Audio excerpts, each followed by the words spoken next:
So let's return to this example. I want to point out that, we have the equation of this line, but it's not the only way to write this equation. Okay? So we have, let me just rewrite it down here. X of t equals 3, 2.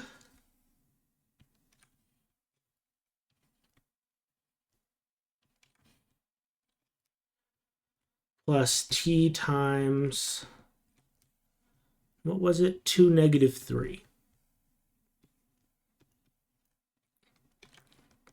Okay, now I quite like expressing the equation of the line this way because it's real easy for me to identify a point on the line and the direction vector of the line. I can see that immediately. Okay, but we can actually do the vector arithmetic to combine this expression on the right hand side into a single vector. So another way I could write this would be 3 plus 2t in the first component and 2 minus 3t in the second component. And all I did here was some scalar multiplication. I multiplied each component in my second vector by t, and then vector addition. I added the two vectors together. Okay? Means exactly the same thing. Notice that even in this form, it is still very easy to identify a point on the line and a direction vector of the line. 3 and 2, that was our point on the line. Notice they are not being multiplied by t. Notice the numerical values that are being multiplied by t, they are the components of the direction vector. So I can easily look at this and say, oh, my point on the line is 3, 2. The direction vector of the line is 2, negative 3. Okay? We also don't need to express our line as a vector.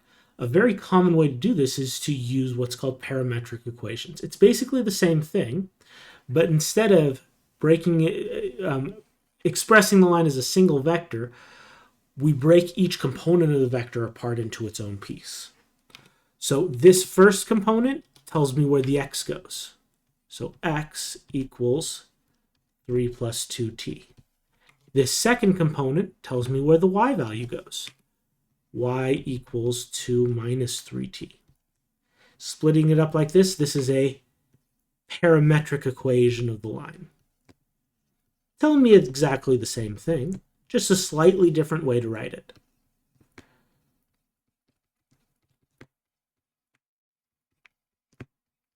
In this case, I'm in two-dimensional space, so I just have two components. If I did have a third component down here, then z would be equal to that third component, right? I'd just throw in a third variable.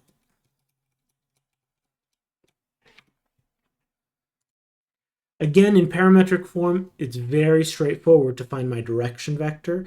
It's very straightforward to find a point on the line. The numbers without the t tell me the x and y values for the point on the line, right? And I know that because if I plug t equals 0 in, then x would be 3 and y would be 2. My direction vector is the coefficients of t. So we have different ways to write the equation of the line, but even with all this, there's still more ways, because what do we have here? We have a point on the line, we have a direction vector of the line, but those values, those things are not unique. If we go back to our line here, this was the point on the line that we are using, 3, 2. But is it the only point on the line? Well, no, there's lots of points on the line.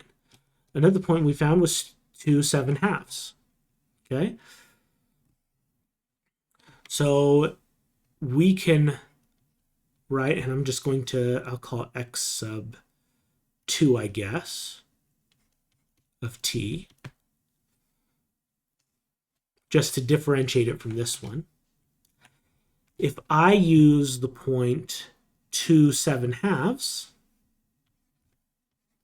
that's still a point on the line. If I use the same direction vector,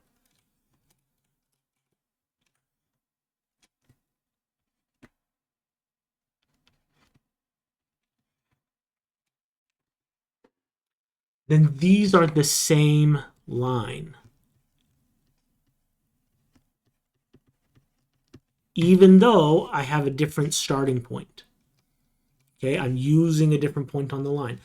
Notice that the same value of t will not be referencing the same point, right? If t equals 0 here, I'm at 0.32.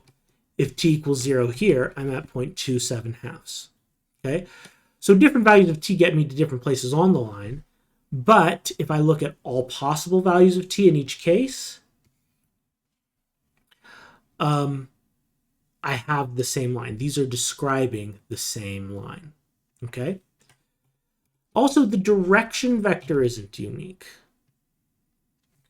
My vector is pointing this way, but actually any scalar multiple of this vector will work, right?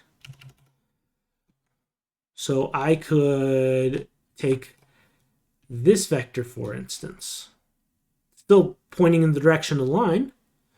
It's still parallel to the line. It's just pointing in a different direction, in the opposite direction,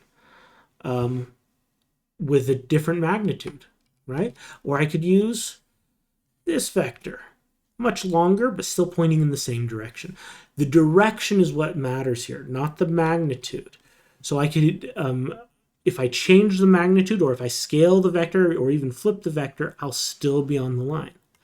So for example,